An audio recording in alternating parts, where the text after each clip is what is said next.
don't put things into the models because you'll train them and they'll know your stuff. And we're like, we want them to know our stuff. We started shoving our earned media into all of the models and saying, learn this, do a trick, make a LinkedIn post for me, whatever. We made them eat it, and then we made them make something with it.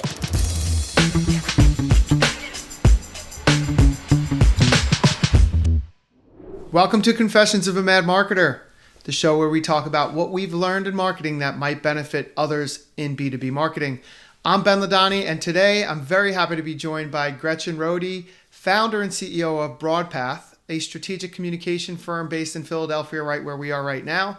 Thanks for being here, Gretchen, and more importantly, thank you in advance for sharing your knowledge with us. I'm delighted to be here. Thank you, Ben, for having me. Absolutely. So, Gretch, tell everybody that's here listening who you are and what you do. What does a day in the life look like for you, and how do you help your customers? Okay. So Broadpath works solely with technology companies. Probably about 80% of our work is B2B tech. It's fun, and I've been doing it, I think, since I was about 24 in different agencies. I started Broadpath about 13 years ago, and we do about 50% of our time is spent on sort of long form expert content, where we're working with the subject matter experts and scientists and data experts at our clients, writing on their behalf, everything from papers to podcasts to webinars to blog posts and LinkedIn posts, things like that. And then the other part of our business is earned media, so media relations and public relations services. Oh, very cool. Well, so not a whole lot is changing in marketing right now, right? I mean, it's simple. It's the same as it's always been. So I'm sure. Well, obviously, I'm kidding. There is a lot changing right now, but I'm curious, based on the fact that you are in B2B media, so deeply ingrained in it. What's going on right now? What's changing? What is the pulse that our audience, who is also in B2B marketing, that they might care about? Like, what are you Yeah. seeing right now that is top of mind? Well, as you joked so much, and it's all the wild wild west. We're all still trying to figure it out. But on the public relations side, the earned media side, I think it's fascinating what's going on.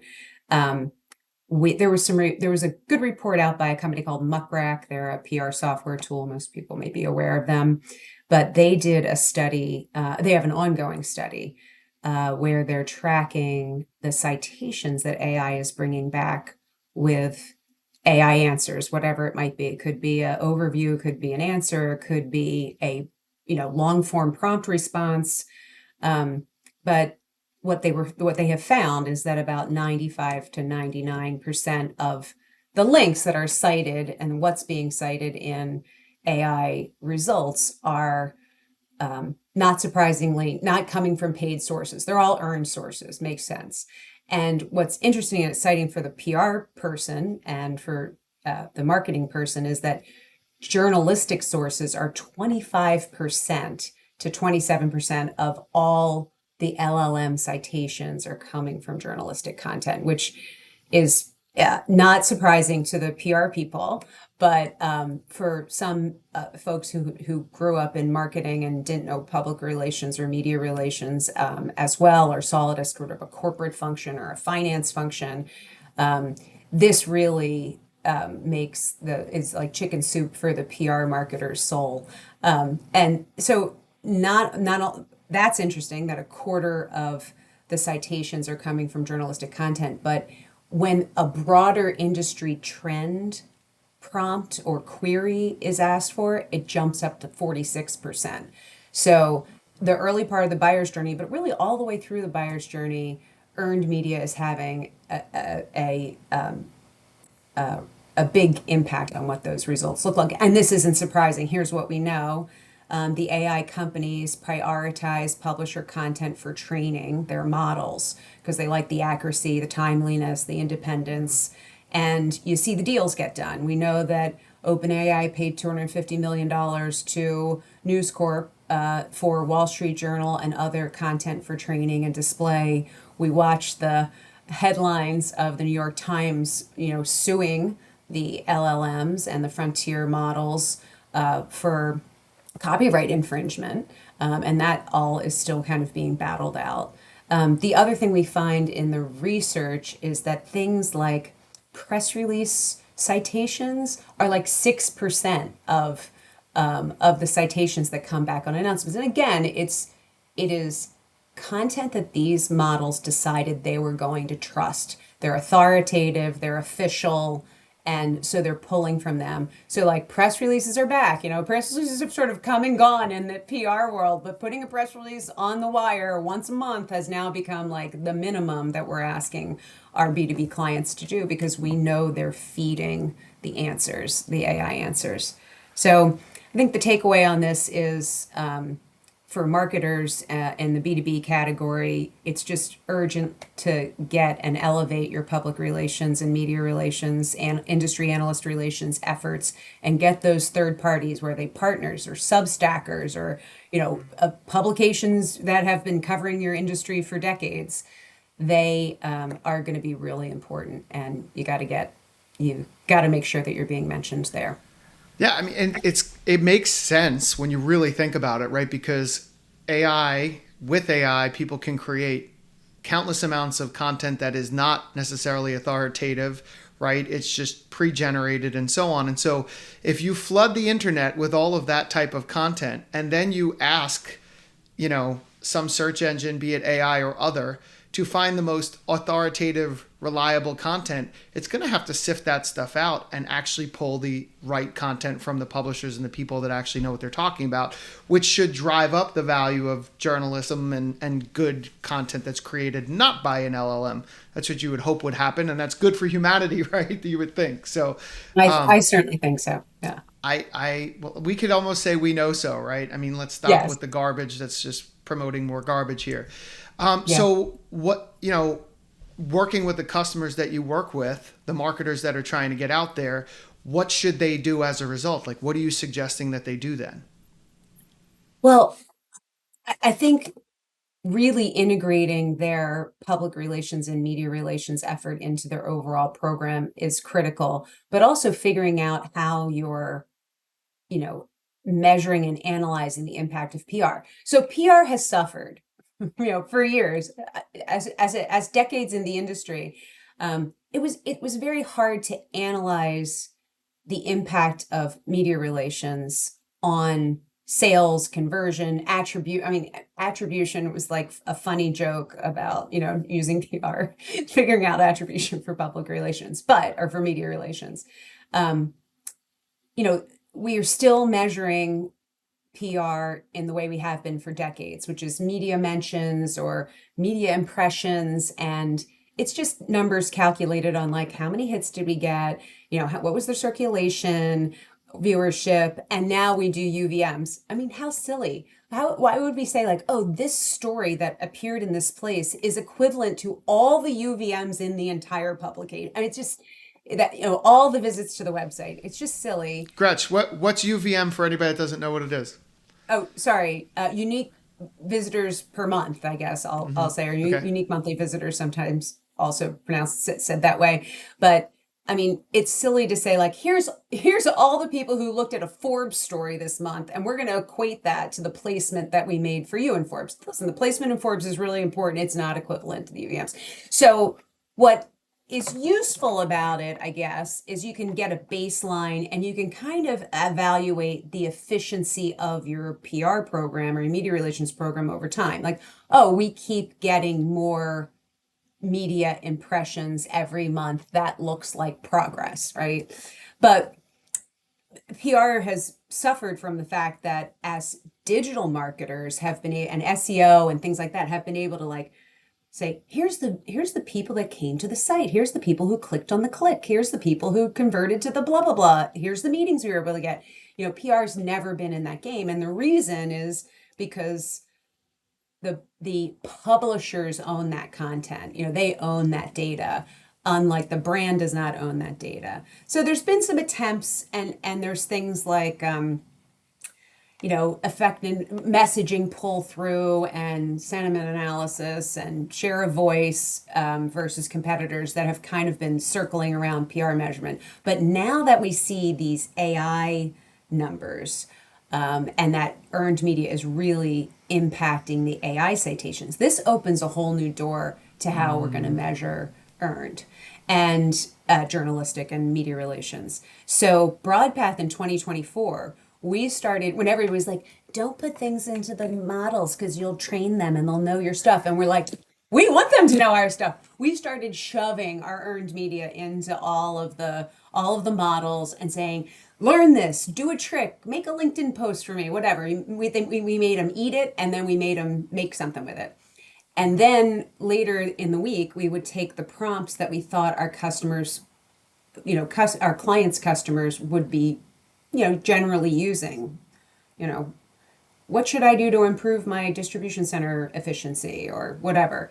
And we would test to see if we could see our earned media coming back. And we learned a lot in that era. This was before the word like GEO or GEO ever even had popped on the scene, the generative engine optimization.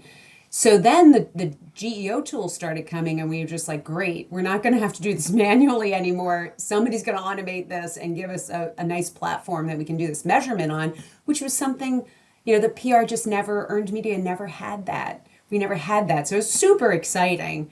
And now I feel like I've looked at a ton of GEO tools. A lot of them have evolved from an SEO perspective to become a GEO tool, and earned media has not been like their focus. A couple of them, in fact, anyway, a couple of them have started to look more into the earned media side of this. And given the numbers that we're seeing as far as impact and how earned media is impacting the AI results, it's a really important metric to put into the equation. So that's one of the things that we're currently, again, still looking. Cool. Okay. Yeah. So GEO, for anybody that doesn't know, Generative Engine Optimization, right? And so that's like kind of the future version of SEO now that everything is generated by, or a lot is generated by AI.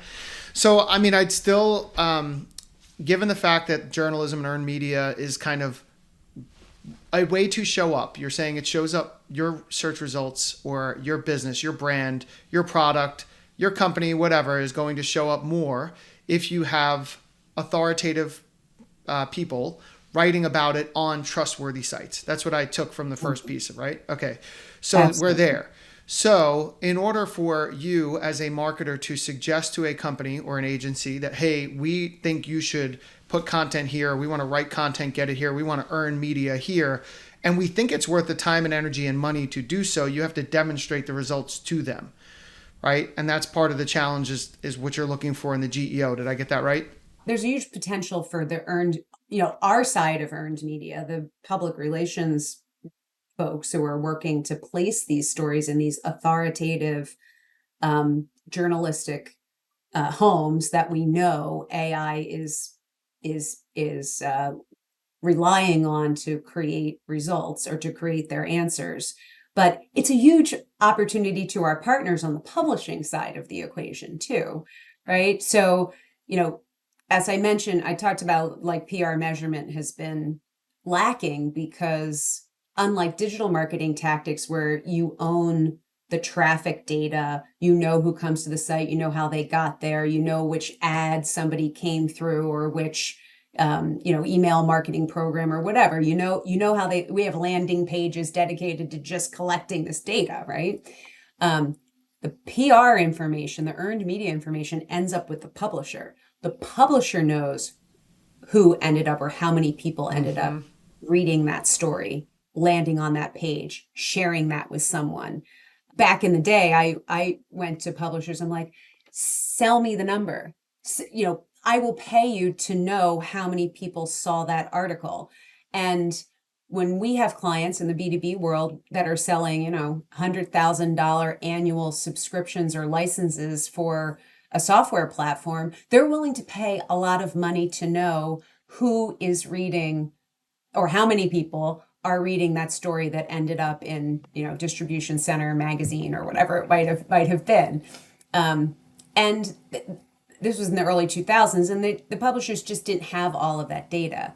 Now the publishers are in a situation where their data, the knowledge they have about who's reading it, and connect that to the subscriber knowledge that they know. So it's like, not only do we have 1,000 people who read this story, but we know their titles. We know we know what companies they came from, et cetera. Now, if they don't want to be selling that data, which they very well may not as journalistic outlets, sell me the webinar that is promoted to those 1,000 people. Sell me the extra email campaign, the contributed article, or the sponsored content. There seems to there sell me the speaking op at your next event where I'm going to be on the panel and those 1,000 people are going to get a special invitation to make sure they get to the panel. Or if you're using AI to help them figure out where they should be during the show, make that a priority. Here's a priority activity you should be going to, or a priority segment at the show. There's just so much opportunity to take that data, that intelligence, and make it not only better for your advertisers and with more options for the type of product you could be selling them, but also a great experience for your reader as well, or for your audience. So it just seems like a tremendous opportunity that for the earned media teams and the publishers to get their heads together and say, hey, this information. I know who I'm trying to get after. Can you tell, market something for me that goes to or targets people who've read 5 articles this year about a given topic? That is worth so much to my customer. And it also it's interesting because it definitely puts, although PR people have always been sort of responsible for events and speaking ops and which sponsorship they've influenced, which sponsorships people are going to do. Certainly sponsored content has been in our bailiwick, but it's interesting because I think it puts some paid responsibility in the PR teams auspices and in their relationship with their publishers, which they usually have a really good relationship with the publishers that they're working with. So again, lots of change. No, absolutely. And as a chief marketing officer for a relatively large publishing company, I like the responsibility being on us to demonstrate the value because I know marketers demand that return on investment. And I think it's on us to make sure that we're demonstrating the value of what we're providing. As a matter of fact, we built a demand generation system called Ignite Demand where it's able to show here's who saw that article, here's who clicked on the link in the email, and here's who attended the webinar, and aggregates all of that stuff and shows that data and shows the metrics on some of that information. And a lot of the sophisticated marketers that we work with love it because they're able to use that to discern what they should do next, to decide what content they want to create next. I agree with you on the engagement information. Like we had a customer that actually was in pest control, and they did a lot of ads for I always get it wrong, aviary for birds. And they had different content for rodents. And they tested to see, and they assumed that the rodent, pest control was going to be more popular, but it wasn't.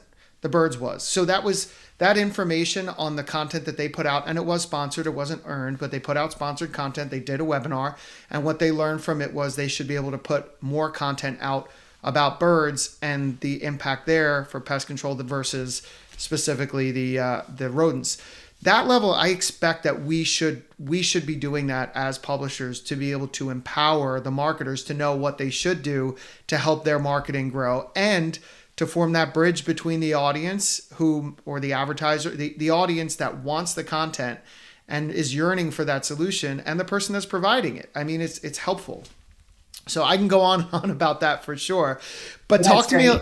talk to me a little bit about the metrics that you look for. So you mentioned something about like, show me, who attended that webinar, show me the number of total views that we got. Like, what is it if you place media, let's say you earn it, you do sponsored, you do a whole campaign. What is it that you would ask us as a publishing company to share with you that's going to tell you whether or not it was successful? On the earn side, we just have no visibility and as an agency, we have no ability to report to our client that there were 1,000 people who read. And for most of our clients, they're B2B in niche categories, and they're selling very expensive, licensing platforms for the most part.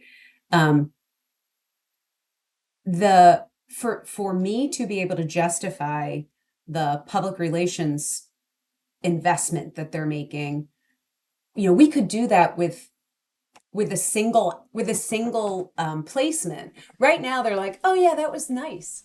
Like, that was a nice article. I'm like, great. And we put it on a list on a spreadsheet and say, here's the article and here's the UVMs of that publication. And no one really gives it any credit. If I said, hey, you had 1,000 people who read that top to bottom in June, um, and at this publication, and they're going to be doing an event in the fall, let's figure out how we get those people aware of the fact that you're doing a $30,000 sponsorship.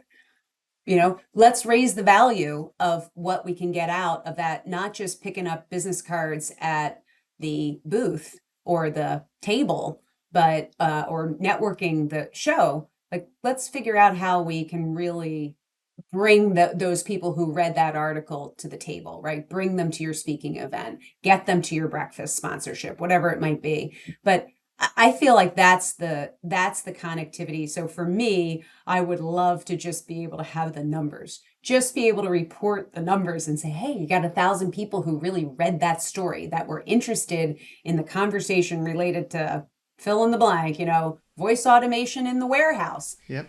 No one's accidentally reading a story on voice automation in the warehouse. They're interested in the topic and they're either educating themselves or they're in shopping mode. They're in buying mode. They're in evaluation mode. And trying to capture that reader or that audience member when they're in that time is invaluable to our clients. And when I talk about this to our customers, they're like, yes, I want, they want that ability. And very few publishers are as probably enlightened as you guys are, where you're starting to build the products out that are going to get them there. Well, that's good to hear. I know we have been working really hard on it. I think still one of those challenges is that it's almost like in the past that was nice. We got it right up here, or there's some content out there and we don't know how many people read it. It's almost like you expected the publications to put out top of the funnel brand awareness type content, and not that it can be used inside the demand generation systems that you're building in house. And so that's some of, candidly, the struggle that I think we see day to day is that, customers have demand generation going on day to day, their HubSpot systems, their CRM, their Salesforce, whatever they're running. And then they look at some of the paid media placements as ancillary to that, not part of the overall campaign, where they could use that to drive the demand generation inside the campaigns they're already running, create some awareness over here, bring those contexts, those leads, which we provide leads, and then do specific marketing inside their own ecosystem with the leads that we've generated from the paid media or the sponsored content or whatever Well, it and is. AI is only going to help this, right? When we were doing our manual in 2024, when we were doing our manual testing, eat the content and then run the tests. There was and it's actually one of your publications. This is not made, this was not planned. So, but we were working with a company called Aero Aggregates, that does foam glass aggregate. They make foam glass aggregate for construction and a lot of road construction, some building stuff, etc. Anyway, we were trying to figure out, what did people know? Where was it showing up? And how AI was going to treat top of the funnel prompts, middle of the funnel prompts, and late in the funnel prompts. And so that's what we were testing against. We knew that engineering news record, ENR, was very important. We knew they were very important. We talked to them, we work with them, we tried to get stories placed, news placed, etc. with them. It's great. When we did our testing, 8 out of 10 of the prompts related to this category on everyone, I'll say almost everyone, maybe not, I don't know, we won't name names, but 8 out of the 10 of the prompts that were cited in the AI answers, in the AI overview, in the prompt responses were from ENR.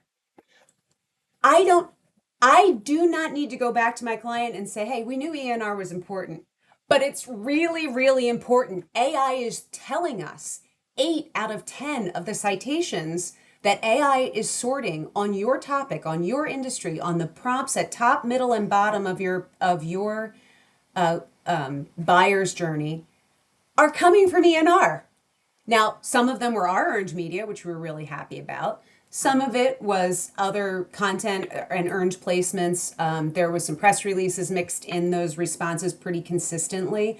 But I'm like, ENR went from really important to like, let's go talk Critical. to ENR. What Yeah. can we be doing with ENR? Yeah, I mean, they are owning it. So that's the, I think that's the connective tissue between the AI responses and citations that are being dominated by journalists and journalism and publishers, and why this is suddenly becoming really important to figure out how to better merchandise and monetize what the publisher owns, the data the publisher is owning. There's a reason that AI is picking up on all of this stuff.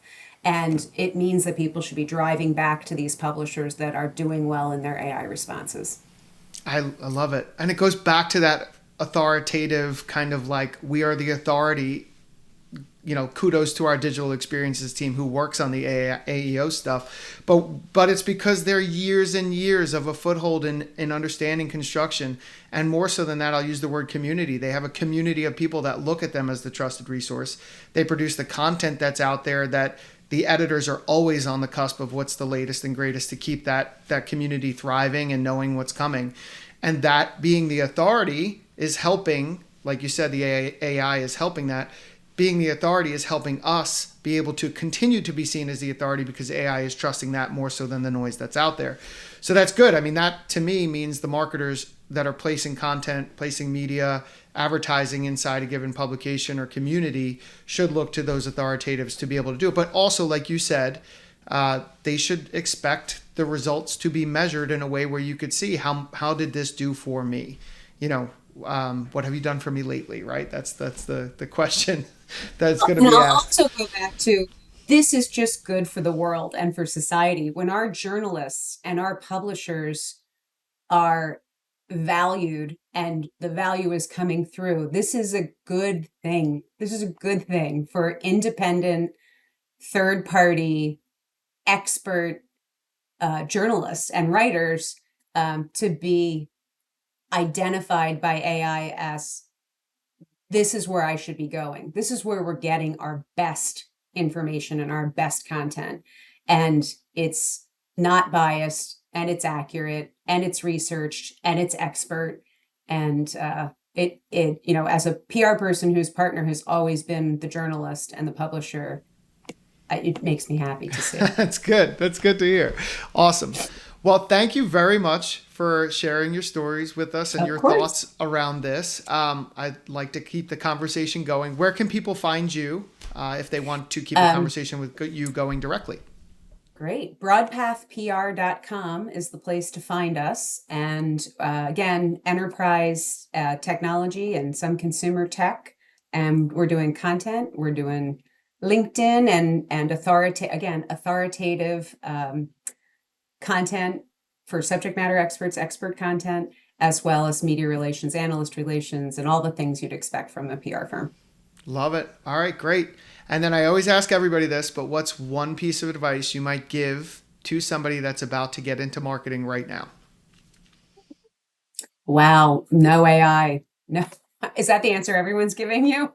You know, no AI. I mean, this is a new, like I'm an old dog, and we've had a few tricks I've had to learn over the years, but the AI is changing the game in all sorts of ways for us, and certainly on this side of analytics and strategy work.